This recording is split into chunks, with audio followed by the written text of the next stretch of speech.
Today, you're connected more than ever. Your friends, your family, your life. Having a partner that understands banking is what you do on your time, anywhere you like. It's about being connected. Renaissance Bank, understanding you.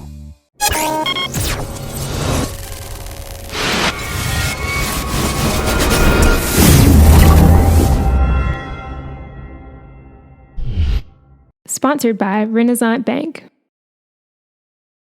Good morning, Northeast Mississippi. This is Newsbreak for Wednesday, November 2nd. I'm Brad Locke. Thanks for joining us. You can catch Newsbreak every weekday at 7 a.m. You can watch it at djournal.com, our Facebook page, our YouTube channel, or our mobile app for Apple and Android devices. We're going to take a quick look now at news, sports, and weather. Let's start with a look at the weather underground forecast for today. We're going to have some clear skies, a high of 86, a low of 59, and then the 3-day outlook looks like we're going to get some rain on Thursday. We're going to have a high of 84, low of 52, and the chance of rain is 40%. And then back to clear skies again on Friday and cooler temperatures, high of 73, low of 41, 0% chance of rain. Saturday clear again with a high of 73, low of 45, and a 0% chance of rain.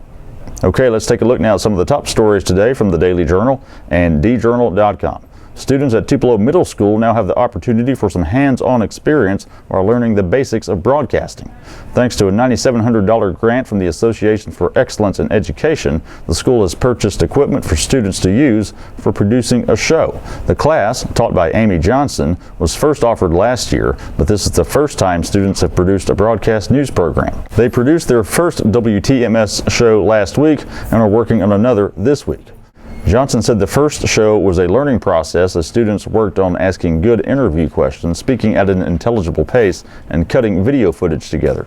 Johnson said the goal is to eventually have a regular weekly program. There are currently 40 7th graders enrolled in the class and 50 8th graders. The students have been eager to work with the new equipment, which includes 2 large Apple computer monitors, a television monitor, a video camera, and editing software.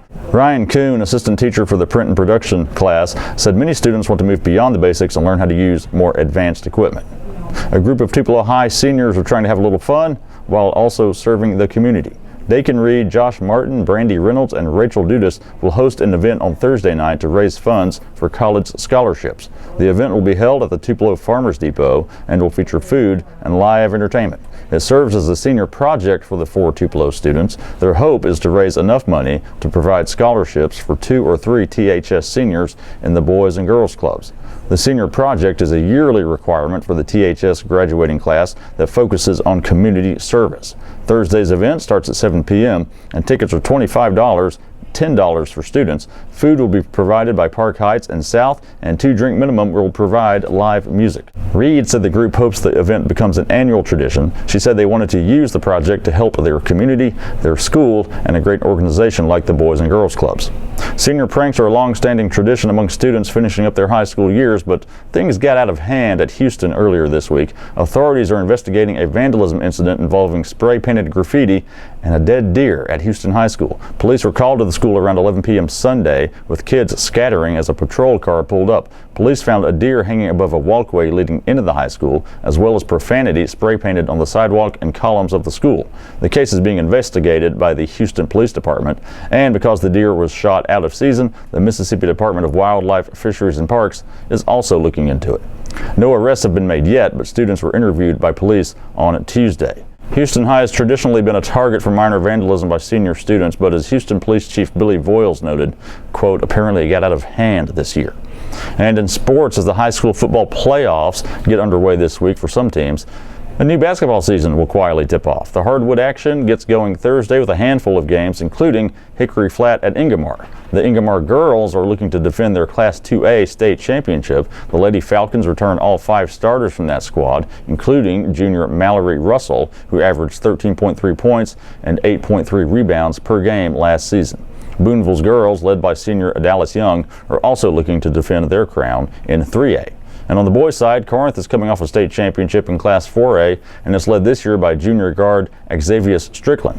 Ashland is the reigning 1A champ, and the Blue Devils return to Anthony Tipler, who averaged 21 points per game last season. You can find our basketball preview coverage in the Tuesday and Wednesday editions of the Daily Journal, as well as at djournal.com.